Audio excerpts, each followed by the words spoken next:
Hello, BookTube, and welcome back to Framed. This is a new BookTube event about art. All about art in the month of September. I haven't been making as many videos as I hoped, but I have been doing a lot of reading. I've been doing a lot of art biography readings. One of the things that I never plan what I'm going to do ahead of time for BookTube events, usually. And one of the things that I have fallen into doing this Framed that I wasn't expecting is a life-by-life read-through of that 2-volume box set of Vasari's Lives of the Artists in English. Wasn't expecting to do that at all. But reading an artist biography definitely counts. There are two main prompts for Framed. One is to read an art-related book of some kind. Do you want to come over here? Your fans would love to see you. Come on. You can do it. There you go. One is to read an art-related book. Theory or a period, a movement, or an artist biography. And the other is to visit art of some kind or other, which I have not yet done. I might do that. That might be fun. I've been thinking of a couple of ways that I could do that. They're going It's all right, baby. You knocked the iPad off. You're more important than the iPad. There are a couple of ways that I could actually do that. I've been thinking about it. They would have to wait because it's boiling hot here in Boston in mid-September. It's 85, 86 degrees Fahrenheit with 80% humidity. So there's no chance I'm going to do any kind of an extracurricular errand. While that's true, I'm going to sit hunkered with fans blowing in the middle of September.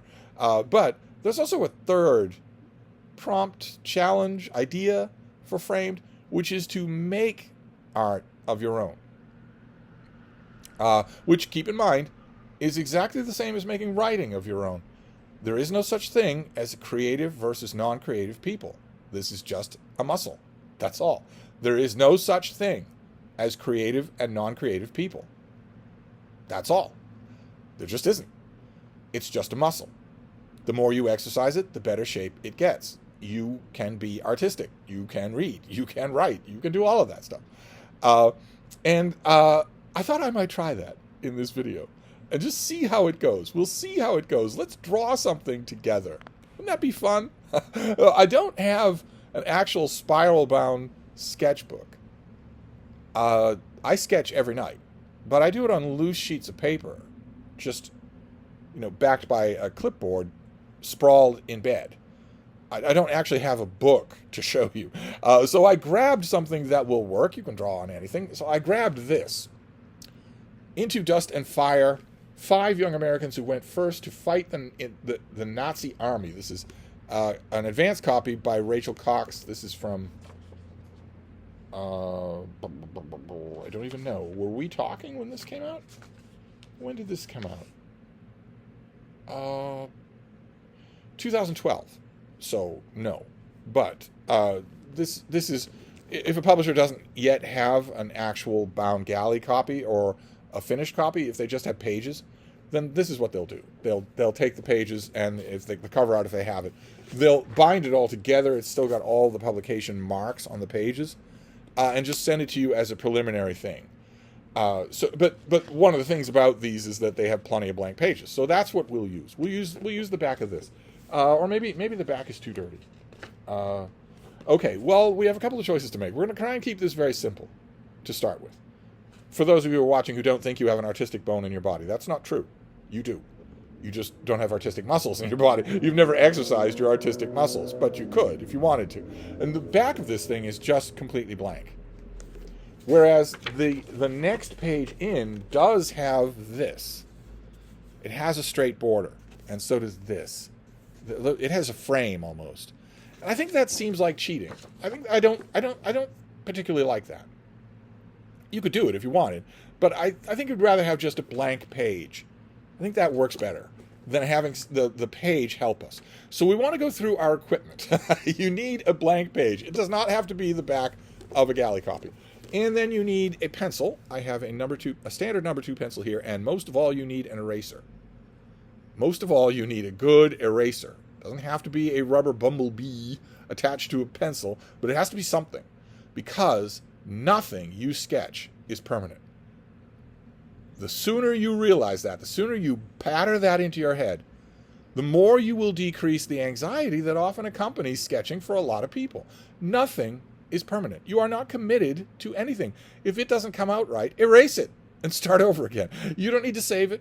You don't need to do little tiny Geiger counters, tiny sketch marks because you're afraid you'll do a wrong line. No. Do a wrong line, erase it, and do a slightly better line the next time. Simple as that. It's as simple as that. So that's all you need. Something blank, a pencil, a rubber eraser, and an adoring audience. Yes, B. Oh, you do. So we're going to take this as our backdrop, and we're going to do something very simple. And if you like this, and if it works, then we will continue doing it all throughout the month of September, all throughout the rest of the month of September. We're not going to do anything complex here at all. We're going to do something very simple. We're going to draw a room. And a room is 4 walls and a floor and a ceiling to start with. Of course, you add on to that. You make details in a room. Even if you move into one physically, you make the details. You change the topography of the room. But we're not going to worry about that at first. We're going to worry about just a room. We're going to draw a room with one window. And even such a simple thing as that presents us with a technical challenge right away. Because, of course, we're not going to draw a room with a window. We're going to draw the set of a room with a window. We're going to draw the movie set of a room. Because if you were to draw an actual room, well, you enter a room through a doorway, and you have a wall extending on one side directly next to you before you get to the rest of the room. Before you look at the rest of the room, there's also the wall alongside you. And believe it or not, in a sketch, that is possible to do. But it's a little more complex than we want to do now. So we, for the purposes of drawing this room, we are going to draw it with one wall completely missing. We're just going to be looking into the room so that we can start to play around and think about depth and perspective. We're going to think about that rather than doing anything special. So we have a broad open canvas here, and we are going to draw the beginnings of a room. 4 walls, a floor, and a ceiling. And the key thing to remember here, the key thing to notice, and the key things you're going to want to practice here, is that you're looking into the room. So the room is fading away from you the further along you go. Right? You're standing here, which means the floor right where you're standing is much closer to you than the wall at the other end of the room. So things have to get smaller as you draw them. And they don't have to just get smaller. They have to get smaller at the exact same ratio. Because it's not a lopsided room. It's an even room. So that's what we're going to do. Let me see if I can give you an example here. First of all, you should make it nice and big. You're going to want a lot to play with. Let's do that. Let me give you an idea of, this is going to be very rough. We'll give you an idea of what I'm talking about. We'll give ourselves a window here. And we will make the window the standard 4 pane. And I'll put some reflections on it so that you know that it's glass. So there you go. That is our room. Very, very bare bones. Obviously, you're going to want to be erasing this mistake here and making it a straight line. Obviously, you're going to want to fix the wobbles there. You'll get yourself a straight edge and fix the wobbles there. Again, that's what this is for. It's to fix these mistakes. This window, obviously, see here you've got. You want to fix that, right? Because even the window is wobbling just a little. You want to make it a little bit stricter. Well, you can see the window is off, so we would need to move this just a little here. But we've got our room. Now, you could, when you're standing here, you could make this a little more technical. You could give the floor boards. In which case, if you give the floor boards, they will be obeying the exact same perspective rules as the rest of the room. They also are fading away from you. So you can't just draw them straight. The whole room is fading away from you. Because you're standing here. So this is our room. This is a very basic room. And once you've done with this, you've got the room, you've got the basics, then what do you want to do? This is very drab. You wouldn't want to live in this room. Well, what can we think of to fix this room? To fix it up, to make it nicer? First of all, since we've got our eraser, let's fix the window. We did it just to let us know, to let ourselves know what we wanted. So let's fix the window. One way that you can cheat with fixing the window is to fix the wall so that it is straighter. Give yourself some shading lines so that you know where things are. So that's a little bit better. That's ideally obviously you want the frame of the window to be exactly parallel to the corner of the wall. The window has to be a normal window. But this is good enough to start with. What do we want next? Well, we're all book people, right? So we want bookcases. And keep in mind, one of the great things about drawing is the same thing as one of the great things about writing fiction, which is that you're God. You can do whatever you want. You can make it into whatever you want. This is just the beginning. So, instead of just bookcases, what if we have floor-to-ceiling built-in bookcases? What about that? These are going to follow the exact same rules. So you want, let's say, an inner framework here. And then you want built-in bookcases.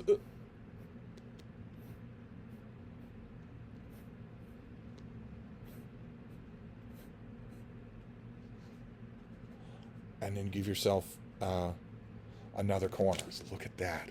Huh? We have built-in bookcases all along that wall. And we can do the same thing for the other. You want to give yourself a frame. And the frame has to, the frame has to recede into the room at the same way that the boards do, that the walls do. That's how you create the image, the illusion of depth, is to do that.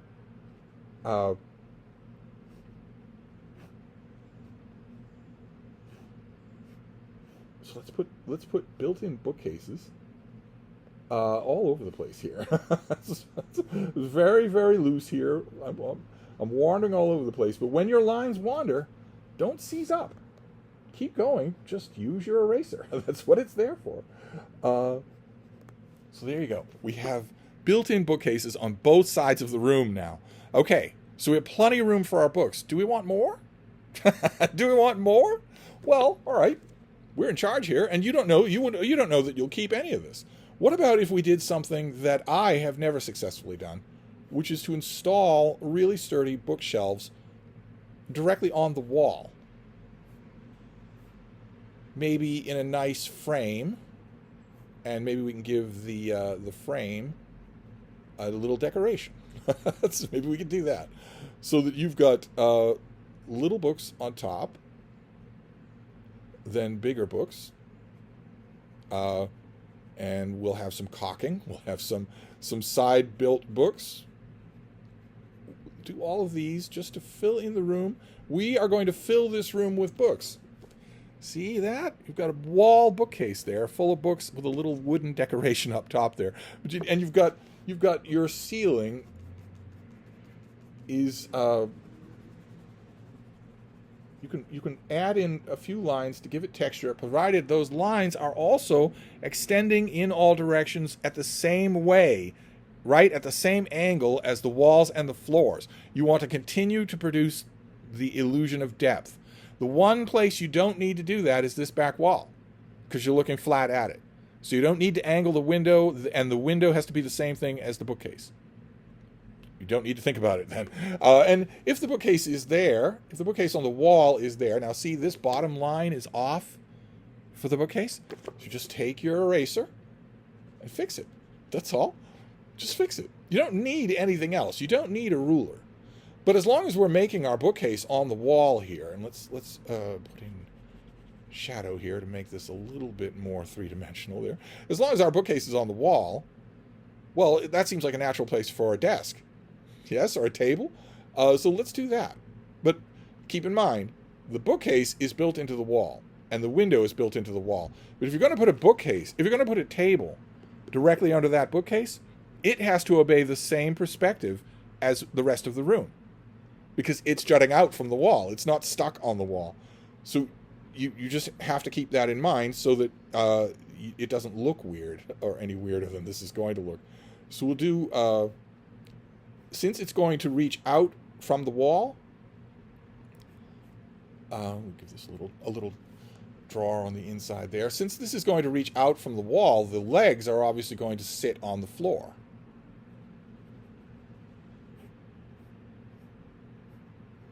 right? So they will extend out into the room, which means don't worry about lines. Don't worry about anything. Since you're going to extend those two legs, the forward legs, to the floor, you're going to have to erase the line that you drew for the back of the wall. And keep in mind, this all looks wobbly now, but it's going to look a whole lot more convincing when you add in shadows for depth and whatnot, like shadows to give the whole thing depth, so it looks like it's sticking out from the wall. So we now have our room. We have a window. We have built-in bookcases. We have a table underneath a bookcase, perfect for work. You could fill that table with anything you want. You could put anything there. A canter of water, more books, anything you want. But what about the rest of the room? Well, what about the rest of the room? What else do we need? Well, we probably need a bed, right? We probably need a bed. I am resisting completely any implication on your part that I am recreating one of the million little book rooms that I have had. But there's only so much space for a bed here. One of the problems, one of the evil compromises that you make when you have a little room and you want floor-to-ceiling bookcases is that the bottom shelves of some of the bookcases are going to be partially covered by a bed. I have typically in my life used those for clothing storage. So naturally, given those options, underneath the window seems like the best place for a bed. So that's where we'll put one. Not a big one. We'll put a little mattress there. We'll put a little bed there. But keep in mind, the bed is extending out from the wall into the room towards you. So it has to obey the exact same rules of perspective as all the rest of the room. And it can't obey, it not only has to obey the rules of perspective, but it can't obey its own rules. It has to obey the same rules as the rest of the room. So we'll give this a try here and see how it works. Okay, so you've got a bed extending into the room, but don't worry about it looking bad. Yes, see, when we wanted to give this wall a sense of texture, we added these little hatch lines down here.